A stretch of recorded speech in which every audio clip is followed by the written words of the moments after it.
Pour ne rien manquer, abonnez-vous maintenant. Je voudrais commencer avec un témoignage, celui de Nicole Sacaju, qui est présidente de l'association Parle, je t'écoute. Nicole, bonjour. Oui, bonjour. Merci d'être avec nous. Vous avez Merci été, d'abord, votre association, évidemment, recueille la parole des parents et des enfants, c'est cela, Nicole ?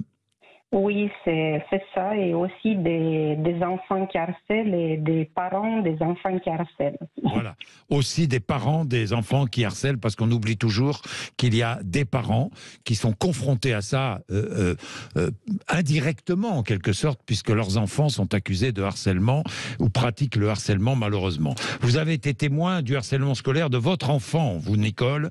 Il était Oui. en CE2 au sein d'une école privée catholique. Racontez-nous. Oui, ça a commencé en grande section. Il nous a raconté qu'il y a un petit de sa classe qui l'embête. Nous, comme la majorité des parents, on a pensé que voilà, il y a des petits chamailleries et tout. On n'a pas pris au sérieux. On a annoncé quand même, on a informé la maîtresse. Elle nous a dit qu'on n'est pas les seuls parents dans la même situation, donc elle va faire des choses. Et nous, on a fait confiance. Après, ça s'arrêtait un peu et avec le temps, s'aggraver jusqu'au jour, pour faire court, jusqu'au jour où notre enfant il nous a dit maman, si vous ne faites pas quelque chose, je vais me suicider. On a eu la chance que lui, il nous a dit ça parce qu'on aurait pu perdre notre enfant aussi, hein, comme ses parents qui sont en souffrance aujourd'hui. Bien sûr qu'on a pris les choses en main, on a fait des démarches. La directrice qui nous a dit, qui pleurait même en voyant la souffrance de notre enfant. Mais tout a changé à un moment donné. On s'est senti, ils nous ont tourné le dos, ils promettaient de faire des choses, et il n'y avait rien qui était fait. Et on est allé plus loin avec une plainte à la police.